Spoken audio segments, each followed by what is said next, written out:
بسم اللہ الرحمن الرحیم۔ صبح فجر کا وقت تھا جب میں اپنے حجرے سے نکلا، وضو کیا اور سیڑھیاں چڑھتا ہوا مسجد کی چھت پر جانے لگا۔ یہ ان دنوں کی بات ہے جب اسپیکر وغیرہ کا رواج نہیں ہوا کرتا تھا۔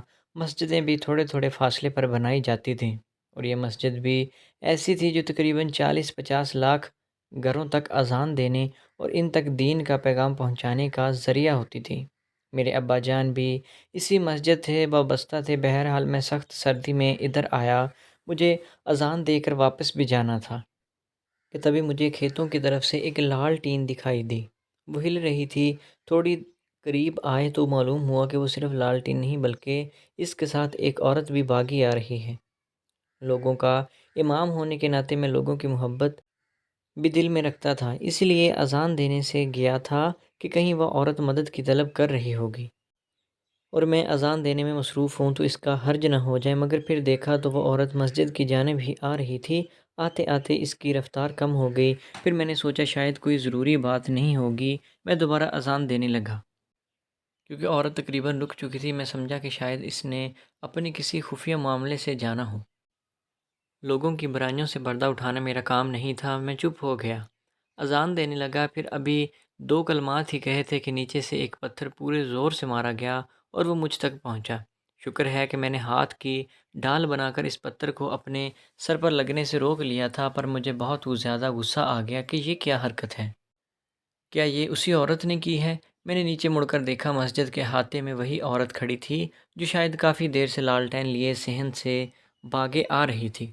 مجھے غصہ آیا۔ میں نے دوبارہ اذان دینے کی کوشش کی تو اس نے پھر وہی حرکت کی۔ تب میں سیڑھیاں اتر کر نیچے گیا، مسجد کا دروازہ کھولا، دیکھا تو سامنے تقریباً ایک ادھیڑ عمر کی خاتون کھڑی تھی۔ اس کے چہرے کا رنگ لال گورا تھا، اس نے سرخ رنگ کا دوپٹہ اوڑھ رکھا تھا۔ میں اسے اس وقت تک دیکھ کر گھبرا گیا تھا۔ سچ پوچھیے تو مجھے گمان ہوا کہ کہیں وہ کوئی بلا نہ ہو۔ کون ہو تم؟ میں نے ہمت کر کے پوچھا۔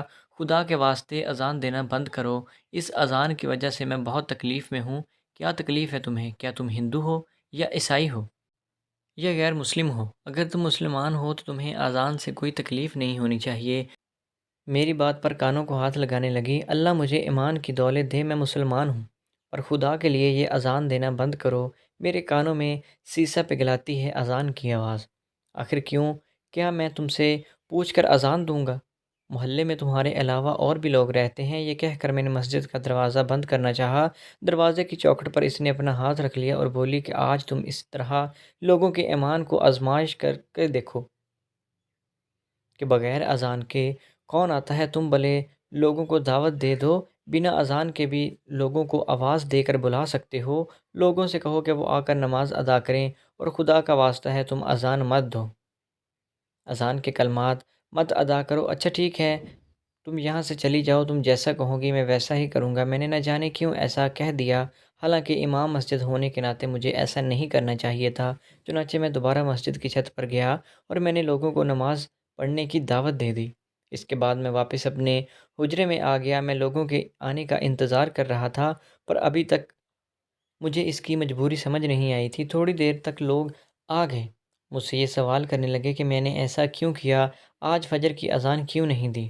بعض لوگ تو یہ کہہ رہے تھے کہ انہوں نے نفلی روزہ رکھنا تھا، پر میری اذان نہ دینے کی وجہ سے وہ اس سعادت سے محروم رہ گئے ہوں۔ میں نے لوگوں کی اس بات کا کوئی جواب نہیں دیا، کیونکہ میں انہیں اس عورت کے بارے میں نہیں بتانا چاہتا تھا۔ میں نے کہا آئندہ سے ایسا نہیں ہوگا۔ کسی ذاتی مجبوری کی وجہ سے میں آج اذان نہیں دے سکا۔ ان لوگوں نے میری بات سمجھ لی۔ یہ لوگ چلے گئے، پر اگلی صبح اٹھتے ہی جب میں دوبارہ اذان دینے کے لیے حجرے سے اوپر چھت پر گیا تو جیسے ہی اذان کے 2 کلمات ادا کیے، مجھے وہ عورت پھر سے بھاگتی ہوئی نظر آئی۔ اب کی بار مجھے بہت زیادہ غصہ آیا اور میں نے اپنی اذان جاری رکھی۔ وہ مسجد کے صحن میں آ کر کھڑی ہو گئی اور وہ بری طرح سے تڑپنے لگی۔ اس کی چیخوں کی آواز چھت کے اوپر تک آ رہی تھی۔ مجھے مکمل یقین ہو گیا تھا یہ کوئی بلا ہے جو مجھے اذان دینے سے روکنا چاہتی ہے۔ یہ سوچتے ہی میرے ذہن میں مختلف تصورات ابھرنے لگے، پر میں اس عورت کو کچھ نہیں کہنا چاہتا تھا۔ میں اب کی بار اذان جاری رکھی۔ آج تو میں اس کے پتھروں سے پہلے ہی واقف تھا، سو میں نے ایک ڈال مسجد کی چھت پر جہاں پر اذان دیتا تھا وہاں پر لگا لی تھی، اور اب اس کے پتھر بھی مجھ تک نہیں پہنچ رہے تھے، اس لیے میں نے سوچا کہ یہ واقعہ ہی کوئی انسان ہے یا کوئی دوسری مخلوق۔ اگر تو وہ انسان ہے پھر دن کے وقت تو اس کو ایسا نہیں کرنا چاہیے، پر وہ ایسا نہیں کرتی تھی، وہ صرف اور صرف رات کے وقت ہی مجھ پر پتھر برساتی تھی۔ ان دنوں نئے نئے اسپیکر وغیرہ بھی آئے ہوئے تھے، پر ہماری مسجد میں نہیں تھا۔ میں نے دل میں سوچا کہ اتنی ٹھنڈ میں اوپر جانے سے اچھا ہے کہ محلے والوں سے چندہ کر کے اذان کے لیے اسپیکر لے آؤں تاکہ مجھے چھت پر جانے کی ضرورت نہ پڑے۔ میں مسجد کے اندر سے ہی اذان دے دیا کروں، پر یہ کام خاصا مشکل تھا۔ تب تک یہ ڈرونے خوفناک مناظر سے مجھے خود ہی نمٹنا تھا۔ اس دن بھی یہ مناظر ختم نہیں ہوا تھا۔ اس عورت نے آ کر مجھے اذان دینے سے منع کیا۔ اب کی بار میں نے جو اس سے وجہ پوچھی تو سختی سے بولی، دیکھو برخوردار، میں تمہیں وجہ بتانے کی پابند نہیں ہوں، اگر تمہیں اذان دی تو اچھا نہیں ہوگا۔ تمہارا وہ اشر کروں گی کہ یاد رکھو گے۔ یہ عورت کہہ کر وہاں سے چلی تو گئی، پر میرا دماغ گھوم گیا تھا۔ مجھے وہ کوئی نقصان پہنچانے کی کوشش بھی کر سکتی تھی۔ میں نے اس سے اس کے گھر کا پتہ تو پوچھا ہی نہیں تھا۔ جس طرف کو وہ جا رہی تھی وہاں چند ہی گھرانے تھے۔ میں نے سوچ لیا تھا کہ صبح ہوتے ہی میں اس طرف جاؤں گا اور اس عورت سے پوچھوں گا کہ آخر وہ مجھ سے کیا چاہتی ہے، وہ ایسی باتیں کیوں کرتی ہے۔ اگلے دن ظہر کی نماز پڑھنے کے بعد میں نے اس عورت کے گھر کا رخ کیا تھا۔ دروازے پر جا کر دستک دی۔ مجھے نہ جانے کیسے معلوم تھا کہ یہ وہیں رہتی ہوگی۔ کئی بار اسے اس گھر کی طرف جاتا دیکھ چکا تھا۔ وہ مسجد کے انتہائی قریب ہی رہتی تھی، پر علاقہ تھوڑا ویران تھا، ایسا جس کی طرف لوگ زیادہ آتے جاتے نہیں تھے۔ پھر سے میں نے دروازہ بجایا تو جس نے دروازہ کھولا اس نے میرے ہوش اڑا دیے۔ وہ واقعی ہی ایک بہت حسین عورت تھی، ایسی کہ میں نے اپنی زندگی میں اس سے زیادہ حسین عورت آج تک نہیں دیکھی تھی۔ عمر یہی کوئی 18-19 سال ہوگی، اور حسن ایسا کہ دیکھنے والا تو اپنا ایمان بھی کھو بیٹھے، نفس پر قابو پانا مشکل ہو جائے۔ بہرحال میں نے فوراً نظریں جھکا لی، کہا کہ آپ کے گھر میں کوئی بوڑھی عورت رہتی ہے؟ بولی، جی ہاں، میری اماں رہتی ہیں، انہیں آپ سے کافی گلے ہیں، وہ آپ سے خود بھی بات کرنا چاہتی ہیں۔ لڑکی کی آواز بھی اتنی خوبصورت تھی جتنی کہ وہ خود خوبصورت تھی۔ مجھ سے بولی کہ آپ اندر آ جائیں۔ میں ہچکچاتا ہوا گھر کے اندر داخل ہوا۔ سامنے کا منظر دیکھ کر تو مجھے جیسے رونا ہی آ گیا۔ یہ واقعی ہی رلا دینے والا منظر تھا۔ پھر میں نے اپنی نظریں پھیر لی تھی۔ میں چاہتا تھا کہ میں اس عورت سے بات کروں جو مجھے اذان دینے سے روکتی ہے۔ اماں کہاں گئی؟ تم سے مسجد کا امام ملنے آیا ہے، آ کے اسے اپنی ساری بات سمجھا دو۔ وہ لڑکی گھر کی مالکن کو بلا کر خود چلی گئی۔ اگلے ہی پل گھر کی مالکن یعنی کہ وہ عورت میرے سامنے کھڑی تھی جو مجھے اذان دینے سے منع کیا کرتی تھی۔ میرے آتے ہی اس نے خود کو سنبھالا اور بولی، معاف کیجیے گا امام صاحب، میں روزانہ ہی آپ کو تنگ کرتی ہوں، مگر آپ تو جانتے ہیں کہ بلا وجہ میں آپ کے پاس نہیں آتی۔ آپ کی اذان سے مجھے تکلیف ہوتی ہے، میرے گھر میں فساد برپا ہو جاتا ہے، اسی وجہ سے میں آپ کو اذان دینے سے منع کرتی ہوں۔ آپ کے اذان نہ دینے سے ان لوگوں کا کوئی حرج نہیں ہوگا۔ نماز جس نے پڑھنا ہوگی وہ خود آپ کے پاس آ جائے گا۔ عورت کی باتیں سننے کے بعد میں نے صرف ایک ہی سوال کیا، وہ تو ٹھیک ہے اماں، پر تم کیوں چاہتی ہو کہ میں اذان نہ دوں؟ مجھے کوئی نہ کوئی وجہ تو بتا دو۔ آ جاؤ میں تمہیں وجہ بتاتی ہوں جس نے مجھے تم تک آنے پر مجبور کر دیا تھا۔ وہ عورت یہ کہہ کر اندر والے کمرے میں چلی گئی اور مجھے اشارہ کیا کہ میں اس کے پیچھے پیچھے آؤں۔ میں جیسے ہی کمرے میں داخل ہوا ایک بار میری آنکھوں میں آنسو آ گئے۔ وہی حسین پری ایک گندی سی میلی چادر کے کنارے بیٹھی ہوئی تھی۔ اس چارپائی پر ایک آدمی بھی لیٹا ہوا تھا جو بہت ہی کمزور لگ رہا تھا۔ اس کا حلیہ دیکھ کر لگتا تھا جیسے اس نے برسوں سے نہ کھایا ہو نہ پیا ہو۔ اس کی ٹانگیں لکڑی کی طرح پتلی تھی اور جسم مرجھایا ہوا تھا۔ وہ آدمی مجھے دیکھتے ہی گالیوں کے انداز میں میری طرف ہاتھ کر کے مجھے جانے کا کہنے لگا۔ وہ بول نہیں سکتا تھا، بولتا تو اس کی زبان لڑکھڑا جاتی تھی۔ وہ بوڑھی عورت اور وہ لڑکی جو کہ اس کے پاس بیٹھی ہوئی تھی وہ مجھے دیکھ کر رونے لگے۔ بوڑھی عورت نے اپنے آنسو پونچھے اور بولی، باہر آ جاؤ بیٹا، اس نے جو کیا وہ بھگت رہا ہے۔ یہ کہہ کر اس نے مجھے چائے کی پیالی پکڑائی اور کہا، بیٹھو اور مجھ سے باتیں کرو۔ پر میں زیادہ دیر وہاں پر رکنا نہیں چاہتا تھا۔ میں نے کہا کہ میں یہاں بیٹھ نہیں سکتا، مجھے جانا ہوگا، مسجد میں کچھ ذمہ داریاں ہیں۔ اس سے پہلے کہ میں وہاں سے اٹھتا وہی لڑکی جس کو دیکھ کر میرے ہوش اڑ گئے تھے باہر آئی اور اس عورت سے کہنے لگی کہ امام صاحب کو جلدی سے گھر بھیجو ورنہ بہت برا ہو جائے گا۔ مجھے بہت عجیب سا لگا تھا۔ ایک تو میں ان کے گھر آیا، ان کی بات سننے، اور یہ میرے ہی دشمن ہوئے جا رہے ہیں۔ میں نے اس لڑکی کی بات سنی انسنی کر دی اور خود ہی اٹھ کر باہر آ گیا۔ واپسی پر میں نے عصر کی نماز پڑھائی اور سوچ رہا تھا کہ آخر یہ کیا ماجرا ہے۔ وہ خوبصورت عورت کون تھی اور وہ بڑی عمر کی عورت کون تھی، اور یہ سب لوگ آخر ایک ہی گھر میں اتنے مایوس کن حالات سے کیوں رہ رہے ہیں؟ میں نے اماں سے بات کرنے کا فیصلہ کیا تھا کیونکہ وہ گاؤں کے چپے چپے سے واقف تھیں۔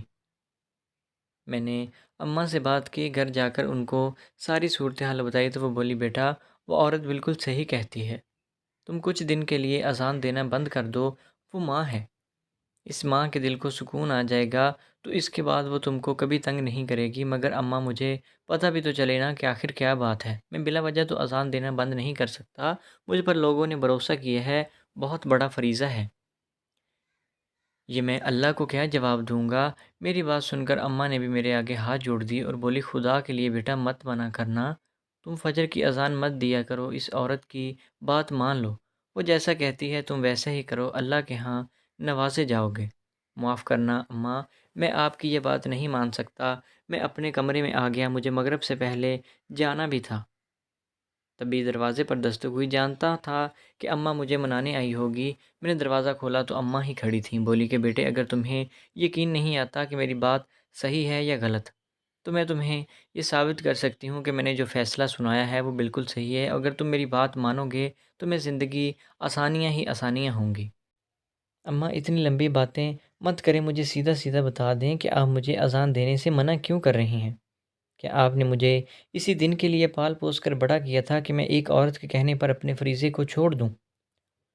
میری بات سن کر اماں مسکرا پڑی، نہیں بیٹا، میں ایسا کرتی ہوں کہ اسے اپنے گھر پر بلا لیتی ہوں، وہ اپنے منہ سے تمہیں ساری کہانی سنا دے گی، تب تمہیں یقین آئے گا کہ وہ بیچاری کتنی مجبور ہے۔ ٹھیک ہے اماں، آپ اسے بلا لیں، اگر مجھے اس کے جواب میں کوئی اعتراض محسوس نہ ہوا تو میں اس کی بات مان لوں گا۔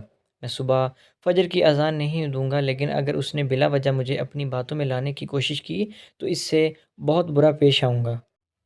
نہیں بیٹا، وہ ایسا کچھ نہیں کرے گی، رشتے میں وہ تمہاری خالہ لگتی ہے۔ تمہیں کیا لگتا ہے کہ تمہارا خاندان یعنی تمہاری ننیھال اتنا کم ظرف ہے کہ وہ مسجد کے بارے میں جھوٹ بولے گا؟